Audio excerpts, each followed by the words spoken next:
WTC 2027 के अंतर्गत खेले जाने वाले साइकिल के टेस्ट मैच, तीसरा टेस्ट मैच था इंग्लैंड वर्सेस इंडिया का, वो भारत के लिए अनफॉर्चुनेट रहा। वाकई में इंटरेस्टिंग गेम बन चुका था चौथे दिन, बट थोड़ा सेटबैक था इंडिया के लिए, इसमें कोई दो राय नहीं।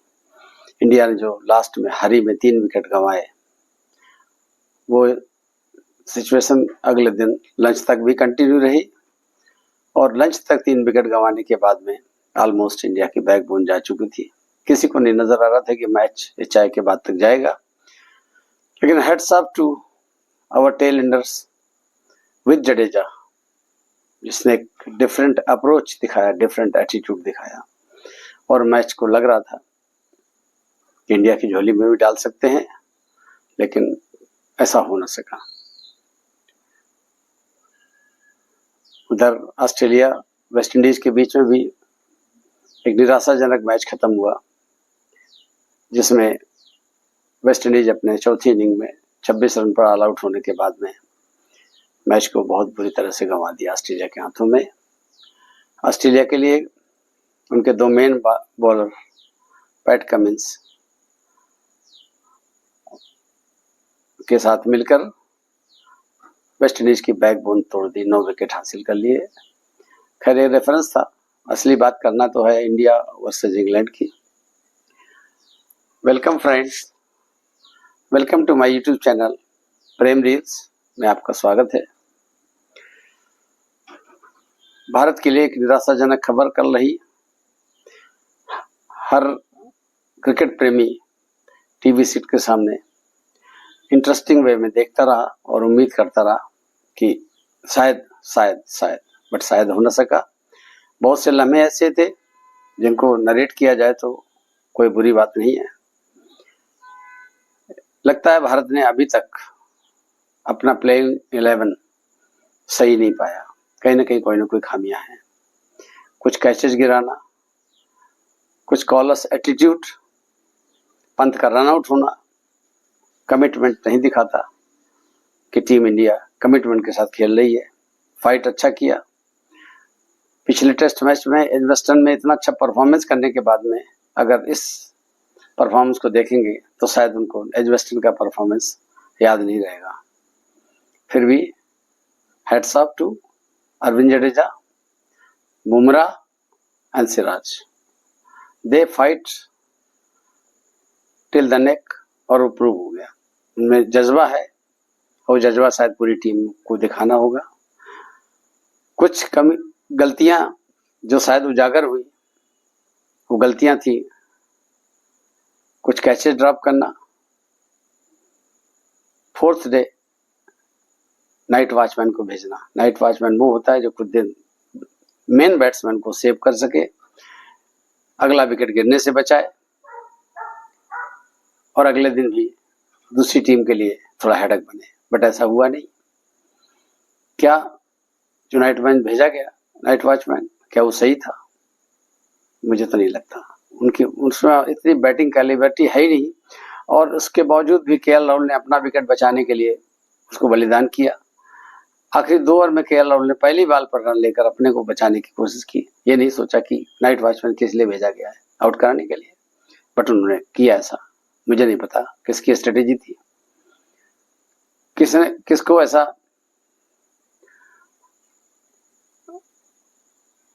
प्लानिंग थी जो ऐसा किया उन्होंने। ना कायदे से केएल राहुल चाहते तो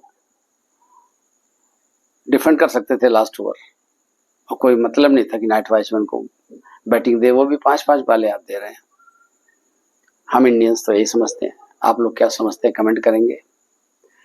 कुछ बातें अंपायरिंग की, आजकल बहुत सारा कुछ चल रहा है। जो ऑस्ट्रेलियन पेस बॉलर अंपायर है पॉल रेफेल, तो हम लोग को नजर आ रहा है, पता नहीं हमारे एडमिनिस्ट्रेशन को नजर आ रहा है कि नहीं आ रहा, वो नहीं चाहेंगे कि अभी इंडिया मैच जीते, ऐसा लग रहा है। इंग्लैंड की अपील पूरी नहीं होती है और पॉल रेफेल की उंगली ऊपर होती है। अगले फ्रेम में आप देखेंगे पॉल रेफेल की उंगली ऊपर है, लेकिन जब इंग्लैंड बैट करता है तो हमेशा नॉट आउट रहते हैं। जैसा कि जो रूट बिल्कुल आउट थे एलबीडब्ल्यू, लेकिन नहीं दिया।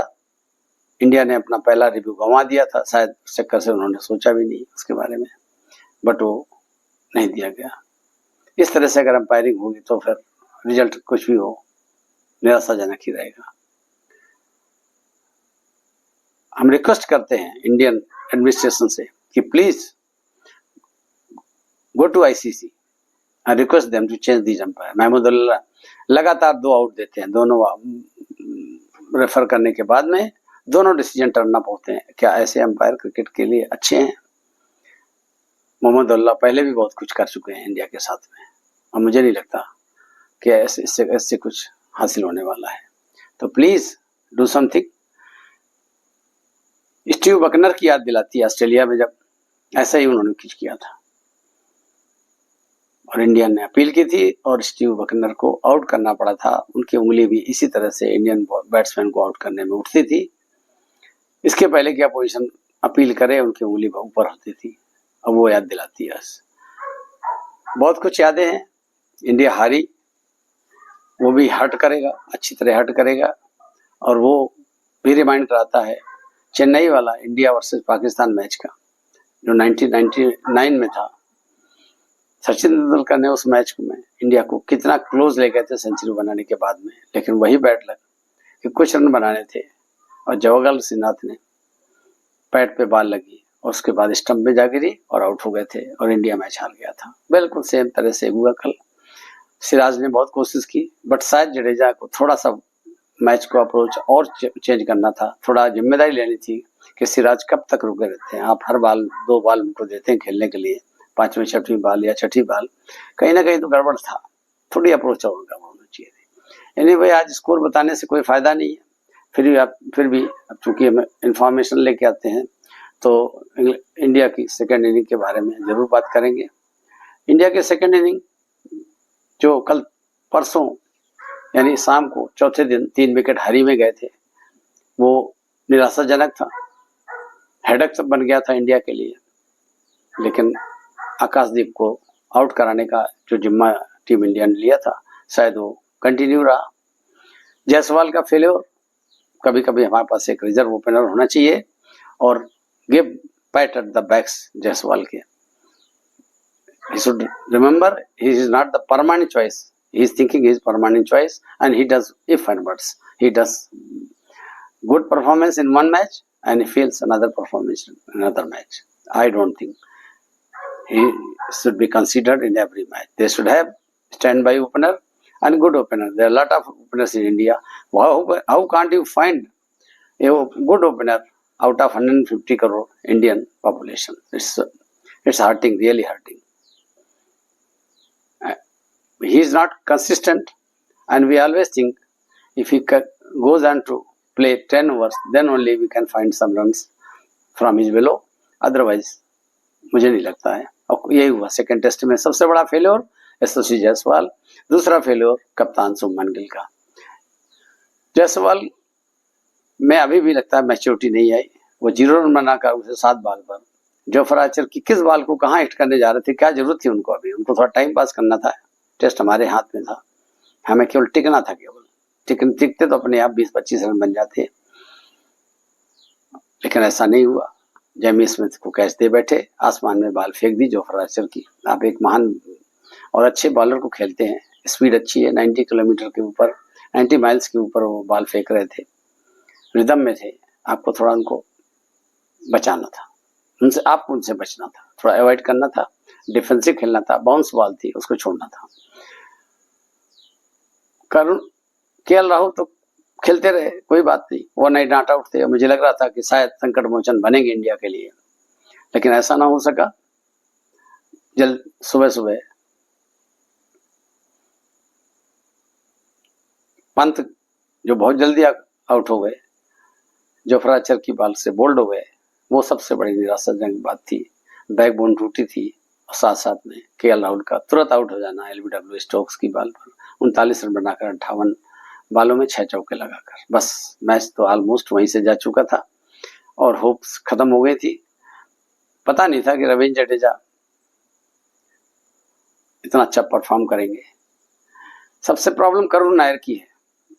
300 स्कोर के पीछे हांट कर रहा है उनके लास्ट इंग्लैंड सीरीज में 10 साल पहले, लेकिन अब वो चीज नहीं है। आप उस बॉल को छोड़ते हैं, आप इस पिच पर बॉल को छोड़ते हैं, बैट किस लिए होता है भाई साहब। मुझे नहीं लगता कि इनको अनदर अपॉर्चुनिटी मिलनी चाहिए, बट मुझे नहीं लगता, ये भी नहीं लगता कि प्ले 11 में कोई चेंज होगा, जबकि मैं चाहूंगा किसी भी हालत में एकोमोडेट करें कुलदीप यादव। ऑलराउंडर वाशिंगटन सुंदर ने अच्छा परफॉर्मेंस दिया, सेकंड इनिंग में 4 विकेट जरूर लिए, लेकिन उनकी बैटिंग सेकंड इनिंग में नहीं दिखी। तो फिर ऑलराउंडर की बात करें, जिसलिए उनको खिलाया जाता है, वो अप्रोच नहीं दिखी। जडेजा ने 61 रन बनाए 181 बॉल पर, नॉट आउट रहे, 4 चौके और 1 छक्के के साथ में। शायद चौके छक्के थोड़ा और ज्यादा होने चाहिए। वाशिंगटन सुंदर ने निराश किया, कॉटन बॉल जोफ्राचर। नीतीश रेड्डी ने अच्छा डिटर्मिनेशन दिया, लेकिन रन नहीं बने। मैटर वही, अंत में वही मैटर करता है। 13 रन केवल बनाए, 53 बॉल पर 1 चौका लगाया। जेमी स्मिथ को कैच दिया क्रिस वोक्स की बॉल पर। बुमराह ने फाइट दिखाया, लेकिन शायद थोड़ा माइंड हट गया और उन्होंने उठती बॉल को हुक करने की कोशिश की। 13 रन बनाए, 53 बॉलें खेली, 1 चौका लगाया नीतीश रेड्डी ने। और बुमराह ने केवल 5 रन बनाए, 54 बॉलें खेली, उसमें से 1 चौका भी था। सब्स्टिट्यूट सैम के द्वारा कैच हुए स्टोक्स की बॉल पर। सिराज ने जो फाइट दी सबने देखा, क्या बोलना है। 30 बॉलें खेली उन्होंने, 4 रन जरूर बनाए शोएब बसूर की बॉल पर बोल्ड होकर के। और वो शोएब बसूर जो उसका नेक्स्ट टेस्ट मैच में खेलना मुश्किल है, इंजरी है, लेकिन उसने कम से कम इंग्लैंड को जीत तो दिला दिया। हो सकता है वो जैक लीच पर जाएं अगले टेस्ट मैच में। इंडिया को देखना पड़ेगा कि इंडिया क्या करती है। क्रिस वोक्स ने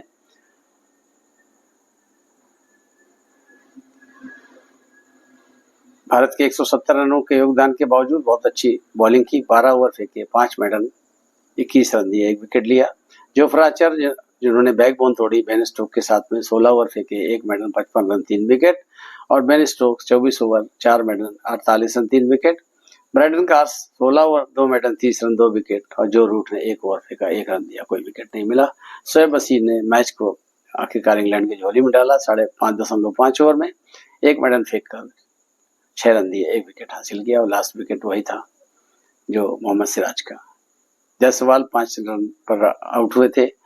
करुण नायर 41 पर, सुमन गिल 53 पर, आकाशदीप 58 पर, जो चौथे दिन के शाम को हुआ था। ऋषभ पंत 71 रन पर 5वें विकेट के आउट हुए। और जब केएल राहुल 81 पर 6वें विकेट के रूप में आउट हुए, तब मैच ऑलमोस्ट इंग्लैंड की झोली में जा गिरा था। वाशिंगटन सुंदर ने 82 रन पर अपना विकेट गंवा दिया, 7वें विकेट थे। नीतीश रेड्डी ने 112 रन तक मैच को ले गया आगे, 8वें विकेट के रूप में आउट हुए। कुछ लोग तो शायद टीवी सेट बंद किए होंगे, क्योंकि इतना प्रेशर था, उस प्रेशर में मैच को देखना भी ठीक नहीं था। स्कोर चेक करते रहे होंगे, शायद हम भी उनमें से एक थे, लेकिन मुझे रिव्यू करना था, इसलिए मुझे बहुत जरूरी था, सारी जानकारी जुटानी थी। नीतीश रेड्डी 112 रन पर आउट हुए थे। बुमराह 147 तक ले गए, मोहम्मद सिराज 170 तक ले गए। अंत में इंडिया 170 रन बनाकर ऑल आउट हो गई और इंग्लैंड 22 रन से मैच जीत गया। ये मुख्य मुद्दा था, क्या इंडिया प्लेइंग 11 में कोई बदलाव करेगी? मुझे नहीं लगता, बट करना चाहिए। आपके पास एक बेस्ट स्पिनर बैठा है, ऑलराउंडर के चक्कर में जरूरी कि ऑलराउंडर हर बार परफॉर्म करें, आप मैच को गंवाते चले जाएंगे। इंडिया 3-0 से अप होना चाहिए था, जैसा क्रिकेट हमेशा खेला शुरुआत में। इसमें पहले दिन ही मैच इंडिया ने बहुत गड़बड़ कर दिया था, जिसकी वजह से कुछ कैचेट ड्रॉप हुए। बॉल बदलने में अपने को उन्होंने मैच से ऑफ कर लिया। शुभमन गिल की कप्तानी पर भी उस समय क्वेश्चन था। आधा घंटे तक वो टेल एंडर्स के साथ में खेलते हुए रूट को एक सिंगल देते रहे, और वो सिंगल शायद इंडिया को हर्ट कर गए। इंडिया ने जो टोटल 42 एक्स्ट्रा रन दिए पूरे मैच में, शायद वो मैच विनर है इंग्लैंड के लिए। आप सेकंड इनिंग में भी इतने ज्यादा वाइड फेंकते रहे कि बॉल बाउंड्री पर जाती रही, कीपर ने कैच नहीं कर पाया। क्या कीपर कुछ फर्क पड़ता अगर पंत होते? अभी कह पाना बड़ा जरूरी था, लेकिन सोचना बड़ा जरूरी है कि ऐसा हो पाएगा या नहीं। क्या पंत खेल पाएंगे नेक्स्ट टेस्ट मैच में? ये भी $100 क्वेश्चन है, बट देखेंगे आप लोग। अंत में इंग्लैंड 2-1 से अप हो गया, 2 मैच बाकी हैं। और 2 मैच में भारत क्या स्ट्रेटेजी लेकर आता है। थोड़ा पॉजिटिव स्ट्रेटेजी होनी चाहिए, शुरू के बैट्समैन का योगदान होना चाहिए। बॉलर्स की कहानी ऐसी है कि बॉलर जब मैच ऑन होता है तब बैटिंग करते हैं हमारे यहाँ, बट उनकी प्रॉब्लम है जब बैट्समैन प्रैक्टिस करते हैं तो वो बॉलर बॉलिंग कर रहे होते हैं, लेकिन जब वो थोड़ी बहुत बैटिंग करते हैं उनको कोई बढ़िया बॉलर बॉलिंग करने वाला नहीं मिलता है। फिर भी उन्होंने उनकी अप्रोच तब अच्छी होती है जब इंडिया के लिए मैच ऑन होता है, उन्होंने डिटर्मिनेशन दिखाया। बट शायद ऐसा डिटर्मिनेशन हर मैच में चाहिए जब इंडिया पहली इनिंग में भी खेले, क्योंकि पहली इनिंग का योगदान हमेशा हांट करता है 5वें दिन तक। वो शायद हांट करेगा। इंडिया चाहती तो 10-15-20 रन की लीड भी ले सकती थी, लेकिन ऐसा ना हो सका। बहुत सारी बातें हैं, क्या डिस्कस करें क्या ना करें, वीडियो बहुत लंबा हो रहा है।